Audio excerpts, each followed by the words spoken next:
Puluhan guru honorer K2 Kabupaten Nabire bersama Asosiasi Tenaga Honorer Kabupaten Nabire mendatangi kantor Badan Kepegawaian Nasional Regional 9 Jayapura yang beralamat di Jalan Abipura tanggal 27 Februari 2023. Tujuan kedatangan puluhan guru honorer untuk melakukan koordinasi dan mencari informasi terkait nama-nama baru yang muncul sebagai tenaga kerja honorer yang lulus sebagai CPNS di Kabupaten Nabire. Pengangkatan CPNS melalui jalur honorer K2 di Kabupaten Nabire sebanyak 800 orang yang telah diterima dengan syarat yang sudah menjalankan tugas honorer selama 5 tahun. Namun pada hasilnya hampir 70% nama-nama yang lulus bukanlah tenaga honorer K2 yang terdaftar sebagai honorer K2 di Kabupaten Nabire tersebut. Tujuan daripada kami ke BKN ini adalah kami melakukan koordinasi ini mencari beberapa informasi di BKN ini terkait dengan masalah BKN yang kemarin setelah menerima usulan dari Kabupaten Nabire, sehingga pada kesempatan siang hari ini kami dari Asosiasi Tenaga Honorer Kabupaten Nabire setelah melakukan koordinasi itu dan memang penyampaian oleh teman-teman di BKN sendiri bahwa nama-nama yang telah dikeluarkan oleh pemerintah Kabupaten Nabire berdasarkan surat Menpan 1053 itu, dan ternyata memang nama-nama yang telah ditempel itu atau dikeluarkan itu ternyata memang itu bukan usulan yang dilakukan oleh pejabat sebelumnya, dan itu memang yang dikeluarkan oleh pejabat yang sekarang ini definitif ya, seperti itu.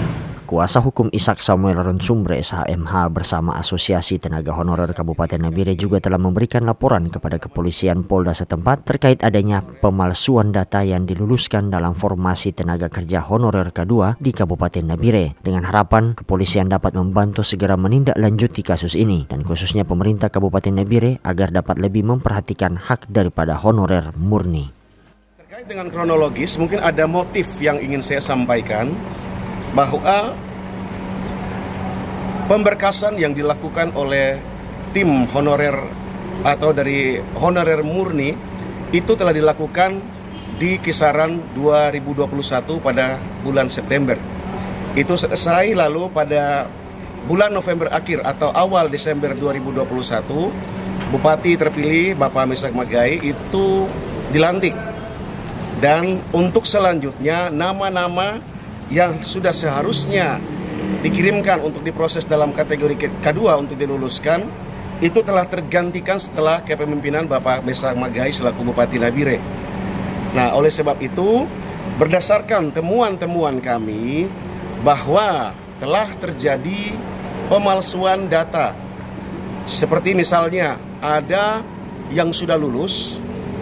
tapi tidak memasukkan berkas-berkas syarat K2 seperti SK Bupati Honorer yang sudah 5 tahun, tidak mengumpulkan ijazah, lalu hanya mengumpulkan KTP dan kartu keluarga, serta beliau juga setelah kami tanya lebih jauh bahwa orang-orang tersebut ada di antaranya itu mengaku sebagai tim sukses daripada Bapak MM. Jadi kami melihat di sini ada perbuatan melawan hukum dan juga ada unsur pidana yang dilakukan oleh pejabat saat ini yang memimpin di Kabupaten Nabire.